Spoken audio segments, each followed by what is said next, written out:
اور رسول اللہ صلی اللہ علیہ وسلم نے فرمایا کہ جس شخص نے دنیا کے اندر کسی وارث کو میراث سے محروم کیا، کل قیامت کے دن اللہ جل شانہ اسے جنت کی میراث سے محروم کرے گا۔ مفتی عثمانی کے بیانات اور شرعی سوالات و جوابات کو لائک، شیئر اور سبسکرائب کرنا نہ بھولیے۔ السلام علیکم ورحمۃ اللہ وبرکاتہ۔ بہت سارے دوست احباب انہوں نے متنبہ کیا بارہا مرتبہ کہ ان کو ویڈیوز جو اپلوڈ کی جاتی ہیں ان کا نوٹیفیکیشن نہیں ملتا۔ اس کا طریقہ یہ کریں، اگر آپ نے مفتی عثمانی آفیشیل چینل کو سبسکرائب کیا ہے تو انسبسکرائب کریں۔ انسبسکرائب کرنے کے بعد دوبارہ سبسکرائب کے بٹن کو دبائیں اور پھر جو بیل آئیکن ہوگا اس کو بھی کلک کیجئے۔ اس کے بعد بہت سارے ساتھیوں نے بتایا کہ ان کو نوٹیفیکیشن ملا ہے۔ امید ہے کہ اس طریقے سے نیکسٹ ٹائم جب بھی کوئی ویڈیو اپلوڈ کی جائے گی آپ کو اس کا نوٹیفیکیشن ملے گا۔ الحمدللہ والصلاة والسلام على رسول الله اما بعد فاعوذ بالله من الشيطان الرجيم بسم الله الرحمن الرحيم ومن أراد الآخرة وسعى لها سعيها فأولئك كان سعيهم مشكورا صدق الله مولانا العظيم اللهم صل على محمد وعلى آل محمد كما صليت على إبراهيم وعلى آل إبراهيم إنك حميد مجيد اللهم بارك على محمد وعلى آل محمد كما باركت على إبراهيم وعلى آل إبراهيم إنك حميد مجيد۔ حضرات محترم،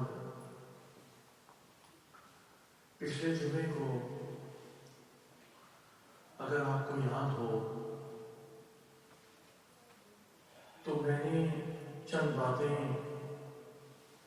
حقوق العباد سے متعلق بیان کی تھی کہ جہاں اللہ نے حضرت انسان کو پیدا فرمایا وہاں اللہ نے انسانوں کے درمیان ایک دوسرے سے حقوق وابستہ کیے ہیں، اور وہ حقوق وہ کون پورا کرے گا؟ جس کے سینے میں اللہ کا خوف ہوگا، جس کے سینے میں یہ تڑپ ہوگی کہ میرے رب نے مجھے یہ حکم دیا ہے، میں ان حقوق کو جو میرے ذمہ واجب اور فرض ہیں میں ان کو پورا کروں۔ وہ اپنی ذمہ داری سمجھتا ہے۔ اللہ رب العزت نے قرآن مجید کے اندر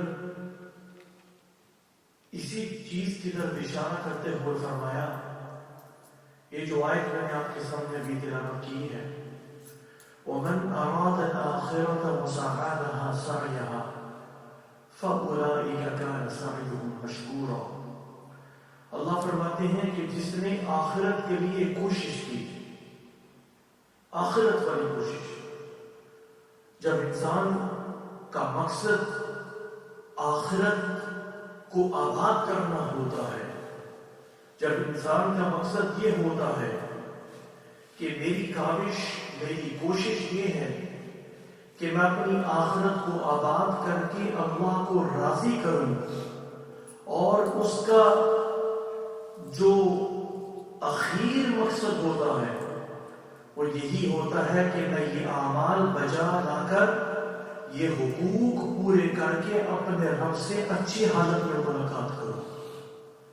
وَمَنْ أَرَادَ الْآخِرَةَ وَسَعَى لَهَا سَعْيَهَا فَأُولَئِكَ كَانَ سَعْيُهُمْ مَشْكُورًا۔ جس نے آخرت کے لیے کوشش کی، آخرت والی کوشش، تو اللہ فرماتے ہیں کہ فَأُولَئِكَ كَانَ سَعْيُهُمْ مَشْكُورًا، ان لوگوں کی کوشش اللہ کے دربار میں مقبول ہوتی ہے۔ اللہ ان کی کوشش کو برکتوں سے نوازتے ہیں۔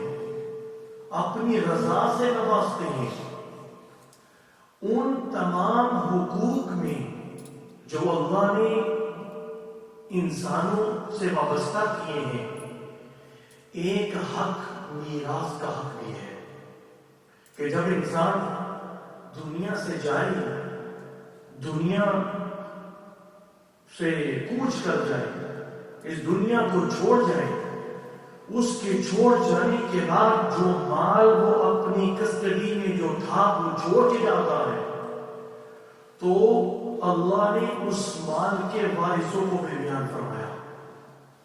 لیکن چونکہ ہمارے معاشرے میں میراث کی صحیح تقسیم نہیں ہوتی، ہمارے معاشرے میں الا ماشاء اللہ بہت کم لوگ ہیں کہ جن کو یہ علم ہے، چونکہ ہمارا معاشرہ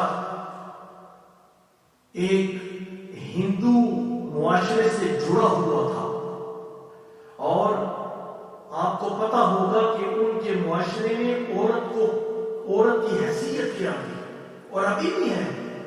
یہ جو شودر ہے، یہ وہ قوم ہے جس کو کوئی ان کے ہاں کوئی ان کی عزت نہیں ہے۔ اگر کوئی عورت حیض میں ہو تو اس کی کوئی عزت نہیں، اگر کوئی عورت بیوہ ہو جائے تو ان کے ہاں اس کا دوبارہ نکاح کرنا بھی صحیح نہیں ہے۔ اور یہی چیزیں منتقل ہوئی ہمارے معاشرے میں۔ اگر کوئی بیوہ عورت ہے، اپنی ضرورت سمجھنے کے باوجود وہ نکاح نہیں کر سکتی، کیوں کہ معاشرے والے کیا کہیں گے کہ یہ عورت جو بیوہ ہوئی ہے یہ نکاح کر رہی ہے۔ یہ ساری وہ ہندوانہ سوچ ہے جو ہمارے معاشرے کے اندر، اور اسلام نے اس کی نفی کی ہے، اسلام نے اس کو ختم کیا ہے۔ خود رسول اللہ صلی اللہ علیہ وسلم نے بیووں سے نکاح کیا ہے، اللہ کے نبی صلی اللہ علیہ وسلم نے طلاق شدہ سے نکاح کیا ہے۔ لیکن چونکہ وہ ایک سوچ منتقل ہوئی ہمارے معاشرے میں، جب وہ منتقل ہوئی تو اسی سوچ کو نعوذ باللہ اسلام کا نام دے دیا گیا، حالانکہ اسلام کا ان رسومات کے ساتھ اور اس سوچ کے ساتھ، اس نوشن کے ساتھ دور دور کا کوئی تعلق نہیں۔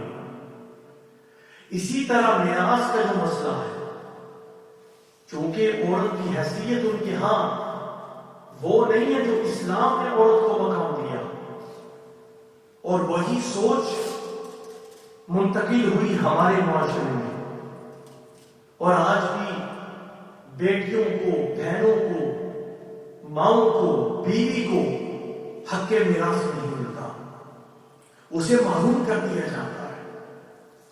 اللہ اکبر! یہ حق میراث کون دے گا؟ جس کے سینے میں اللہ کا خوف ہوگا، جو اللہ سے ڈرے گا، جس کے سینے میں میرے رب کا خوف ہوگا، وہ یہ حق چیز کو بچا لائے گا۔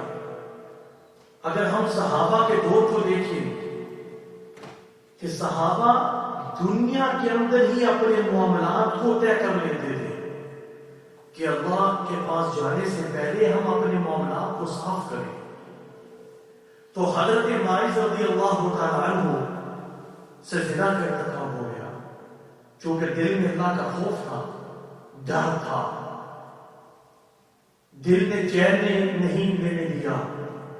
جو قلب سلیم رکھنے والے لوگ ہوتے ہیں وہ اپنے دل کی عدالت میں زندہ نہیں رہ سکتے، ان کا ضمیر انہیں جھنجھوڑتا ہے کہ تم غلط کرتے ہو اور تم نے کیا ہے۔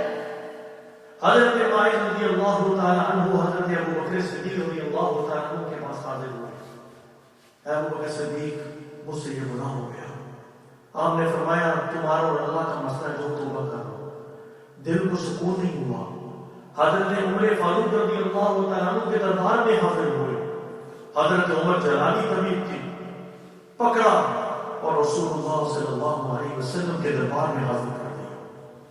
اے اللہ کے رسول، ماعز نے یہ گناہ کیا ہے۔ آپ رسول اللہ صلی اللہ علیہ وسلم مختلف طریقوں سے ماعز رضی اللہ تعالیٰ عنہ سے سوالات کر رہے ہیں کہ کسی طریقے طریقے سے ماعز رضی اللہ تعالیٰ عنہ نہ کر دیں، ان کو جو ہے وہ رجم نہ کیا جائے۔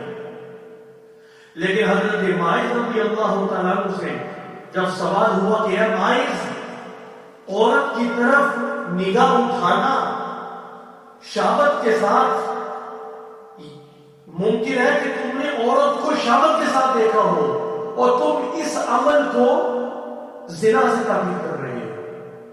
اے اللہ کے رسول نہیں، اے ماعز، زنا کا ایک مطلب پہاڑ پہ چڑھنا بھی آتا ہے۔ ممکن ہے تم پہاڑ پہ چڑھے ہو، تم اسے زنا سے تعبیر کر رہے ہو۔ اے اللہ کے رسول نہیں، اے ماعز، تم نے عورت کا بوسہ لیا ہوگا، خوف خدا کی وجہ سے پیچھے ہٹ گئے ہوگے۔ اے اللہ کے رسول نہیں، میں نے زنا کا ارتکاب کیا ہے۔ جب اللہ کے رسول صلی اللہ علیہ وسلم نے مختلف طریقوں سے اپنی بات کو پھیر کر اس طریقے سے بات کو سامنے رکھا کہ ممکن ہے کہ ماعز رضی اللہ تعالیٰ عنہ نہ کر دیں، لیکن خوف خدا اتنا تھا، اے اللہ کے رسول صلی اللہ علیہ وسلم، مجھ سے گناہ کا ارتکاب ہوا ہے۔ آپ صلی اللہ علیہ وسلم نے فرمایا ماعز کو لے جاؤ میدان میں، جا کے اسے رجم کر دو۔ جب انہیں پتھر مارے جا رہے تھے تو حضرت خالد بن ولید رضی اللہ تعالیٰ عنہ ان کی لاش کے پاس سے گزرے اور آپ صلی اللہ علیہ وسلم کو کہنے لگے کہ اللہ کے رسول، ماعز کتنی بری موت مرا ہے۔ آپ صلی اللہ علیہ وسلم کا چہرہ مبارک سرخ ہو گیا، آپ غصے میں آ گئے۔ آپ نے فرمایا کہ ماعز نے اتنی سچی توبہ کی ہے کہ تم اس سے متعلق یہ بات کہہ رہی ہو، رب کعبہ کی قسم ہے، میں ماعز کو جنت کے سبززاروں میں ٹہلتا ہوا دیکھ رہا ہوں۔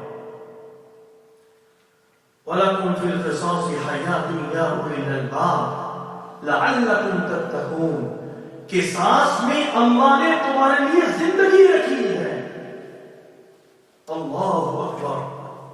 تو یہ صحابہ کا عمل تھا کہ ان کے سینوں میں اللہ کا خوف تھا، ان کے سینے میں یہ تھا کہ ہم اللہ کے سامنے اس حالت میں حاضر ہوں کہ وہ گناہ کا بوجھ ہمارے کندھوں میں نہ ہو۔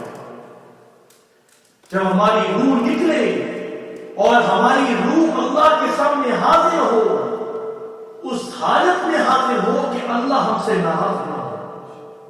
یہ صحابہ کی دھن تھی، یہ صحابہ کی لگن تھی، یہ ان کا شوق تھا۔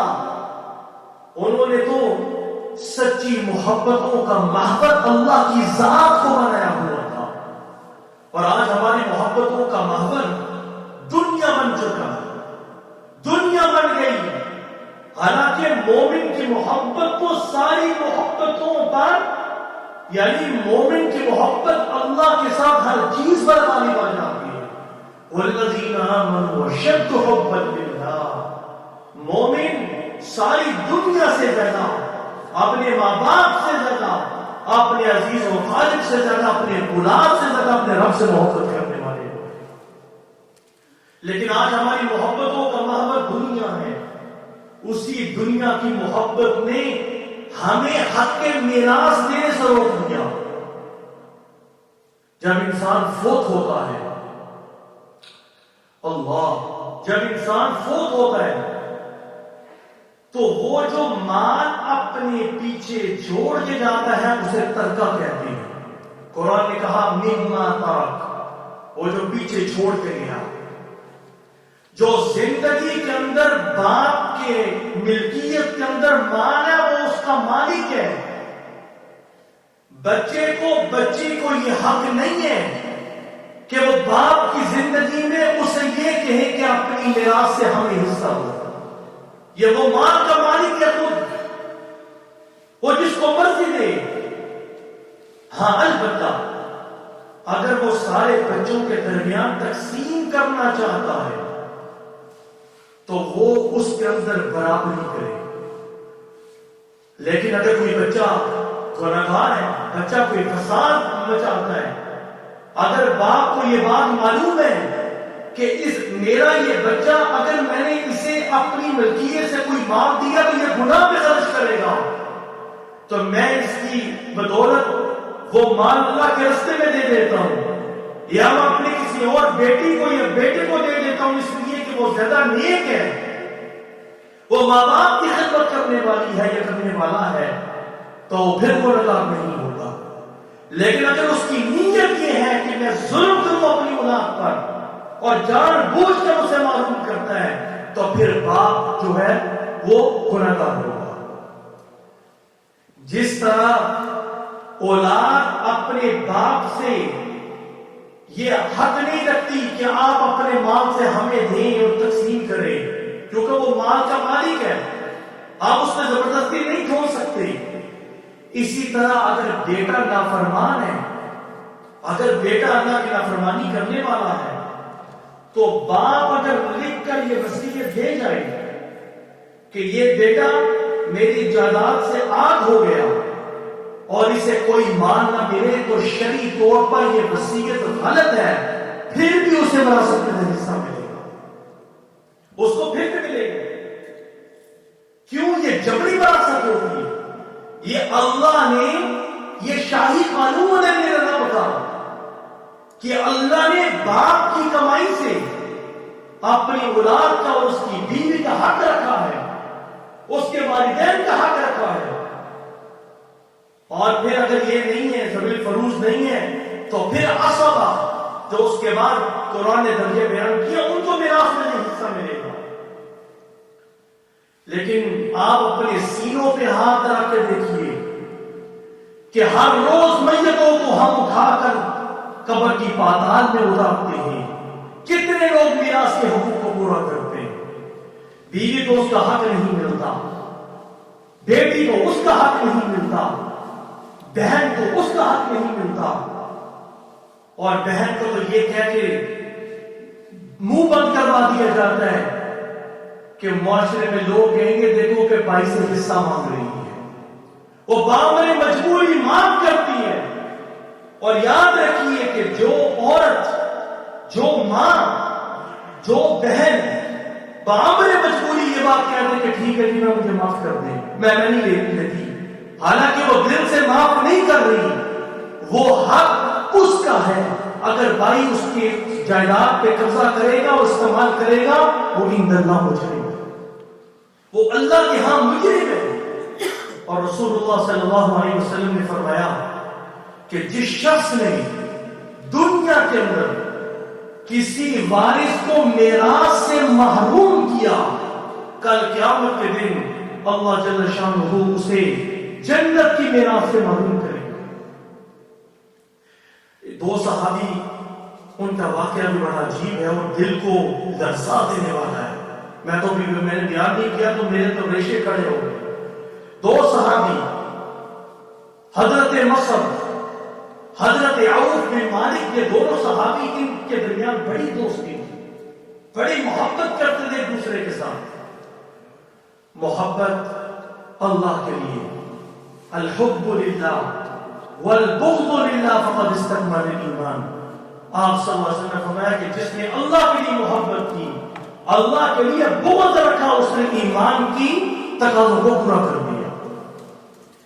حضرت مصعب کہنے لگے حضرت عوف بن مالک سے کہ ہم میں سے جو آدمی فوت ہوگا وہ ایک دوسرے کو خواب میں ملے گا۔ تو حضرت عوف بن مالک نے سوال کیا کہ ایسا ممکن ہے؟ کہا ایسا ممکن ہے کہ جو آدمی دنیا سے جائے وہ زندوں کے خواب میں آ سکتا ہے؟ چنانچہ جنہوں نے یہ پیشکش کی تھی حضرت، تو وہ پہلے فوت ہو گئے۔ ان کی ملاقات خواب کے اندر حضرت عوف بن مالک رضی اللہ تعالیٰ عنہ سے ہوتی ہے۔ سنتے جائیے، ملاقات جب ہوئی، اللہ نے آپ کے ساتھ کیا معاملہ کیا، یہ بتاؤ آپ کی گردن پر یہ جلنے کا نشان کون سا ہے؟ یہ جلنے کا نشان۔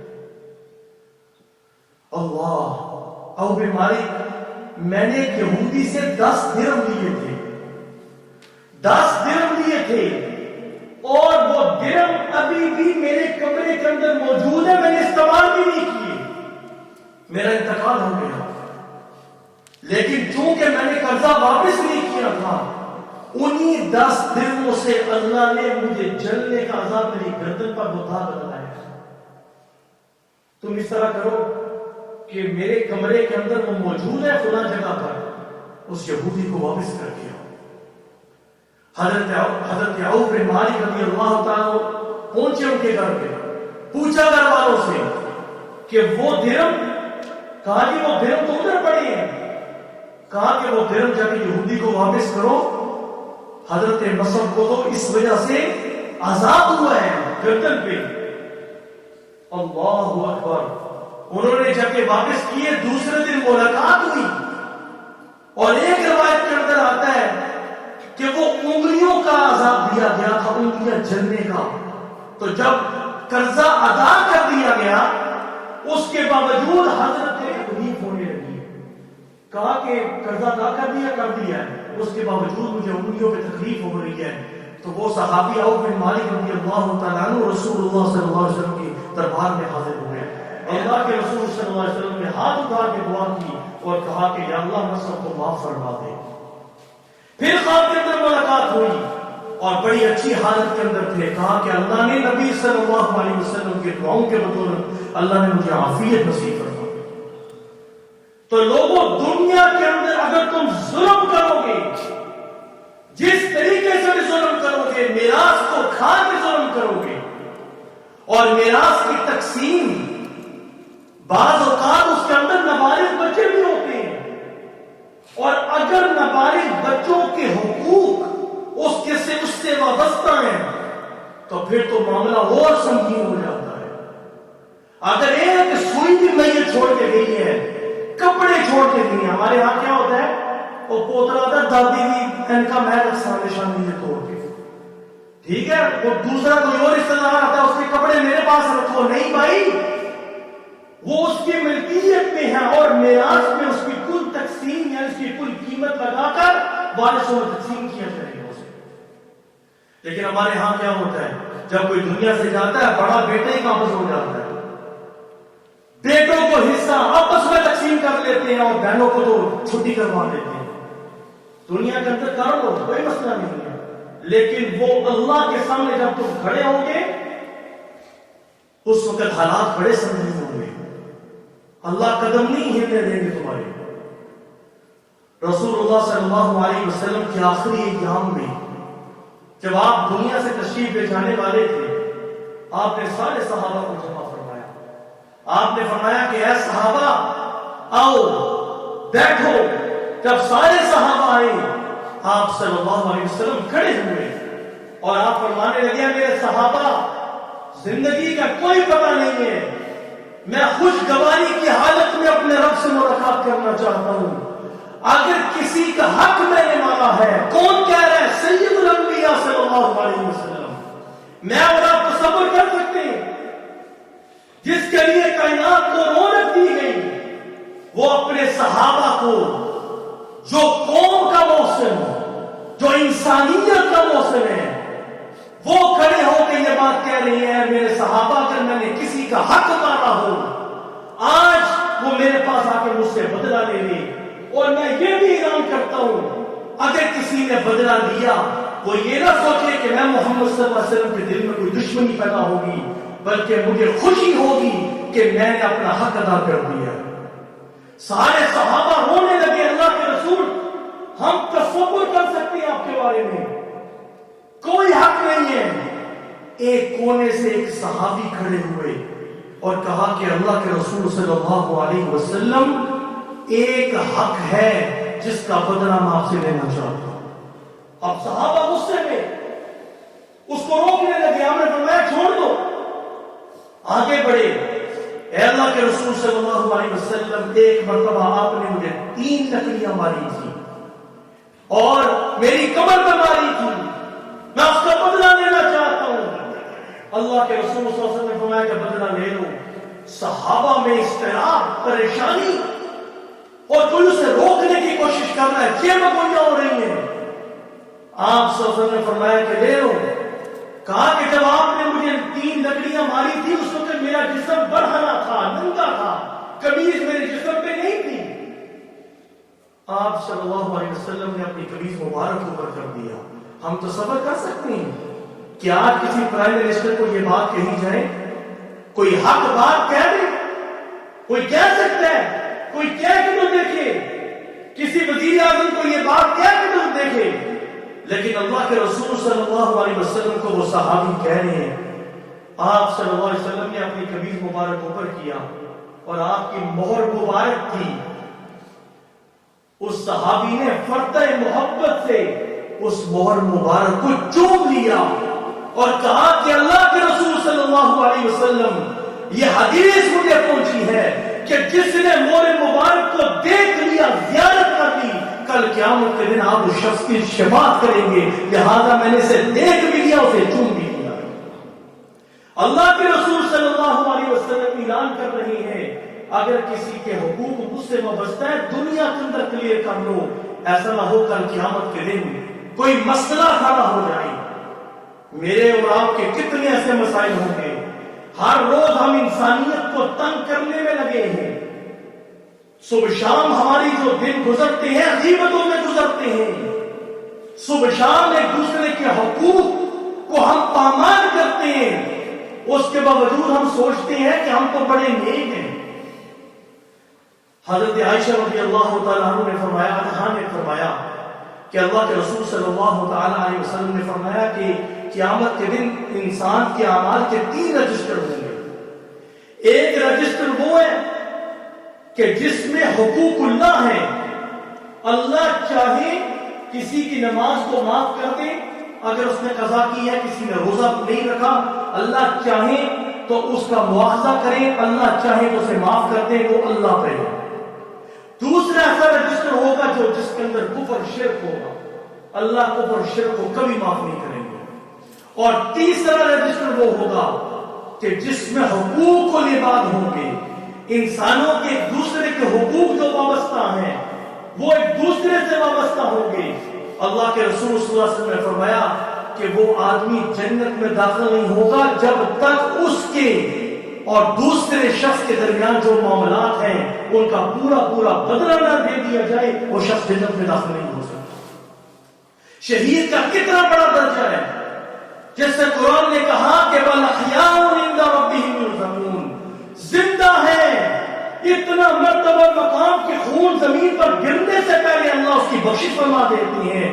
آپ صلی اللہ علیہ وسلم نے فرمایا کہ وہ شہید کو بھی اگر اس کے ذمے کوئی قرضہ موجود ہے اور وہ مر گیا، اس نے قرضہ ادا نہ کیا، تو پھر سن لو کل قیامت کے دن شہید کو بھی جنت کے دروازے پر روک لیا جائے گا، اسے بھی روک لیا جائے گا۔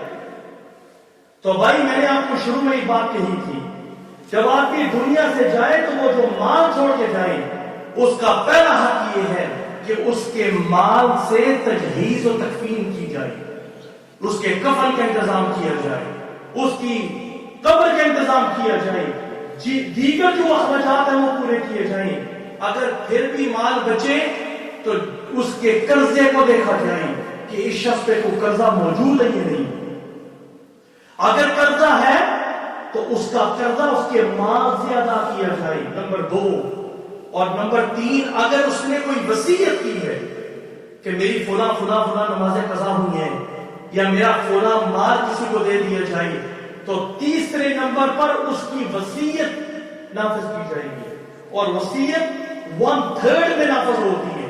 مثال کے طور پر اگر کوئی آدمی 1000 پاؤنڈ چھوڑ کر گیا ہے اور اس نے وصیت کی کہ میرے مال میں سے اتنا فلاں کو دے دینا، تو اس میں سے 300 پاؤنڈ کے اندر، یعنی 1/3 1000 کا 300 بنتا ہے، 300 پاؤنڈ اس کی وصیت پہ خرچ کیے جائیں گے۔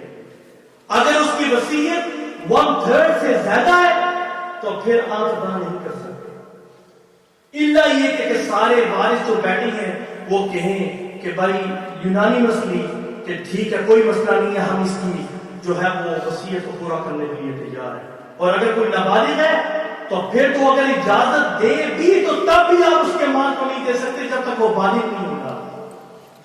پھر چوتھے نمبر پر وارثوں کی باری آئے گی بھائی، چوتھے نمبر پر وارثوں کی۔ اور ادھر کیا ہوتا ہے، سعودی عرب کے اندر میں نے ایک ویڈیو کلپ کچھ دن پہلے دیکھا کہ باپ اگر ابھی دفن نہیں ہوا، قبر کھودی ہے، سائڈ پہ رکھی ہوئی ہے لاش، اور بیٹے دستوں کے باہر ایک دوسرے کے ساتھ وہ مال میرا ہے، وہ مال میرا ہے، وہ مال میرا ہے۔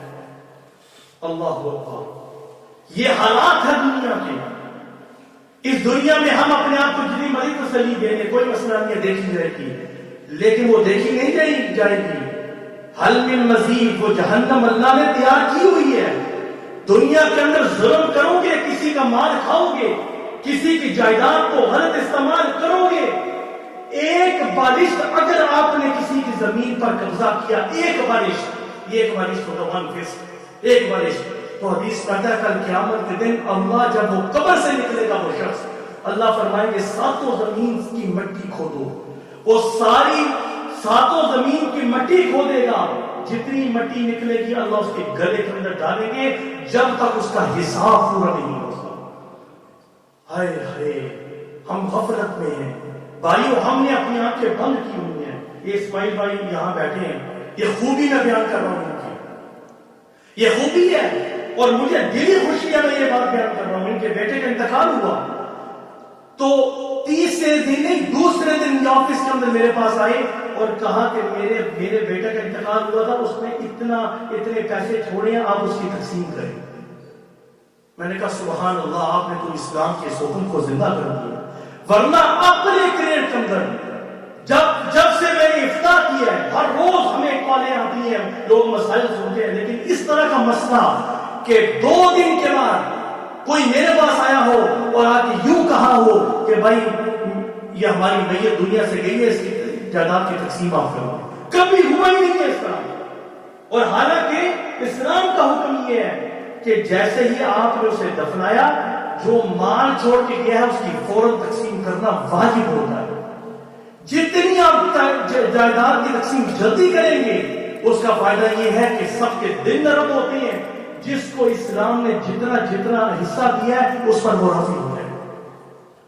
تو لوگوں توجہ کیجیے، اگر آپ کے والدین دنیا سے جا چکے ہیں اور آپ نے جائیداد کی تقسیم نہیں کی، اور کوئی ایک بھائی اس پہ قابض ہو گیا، بہنوں کو وہ حصہ نہیں ملا، بیوی کو وہ حصہ نہیں ملا، اولاد کو وہ حصہ نہیں ملا، تو یاد رکھو کہ اگر تم نے وہ تقسیم اپنی زندگی کے اندر نہ کی تو پھر قیامت کے دن وہ شخص اللہ کے دربار میں کھڑا ہو کے وہ اس کا حساب لے۔ اللہ رب العزت سے دعا ہے کہ اللہ ہم سب کو عمل کرنے کی توفیق عنایت فرمائے۔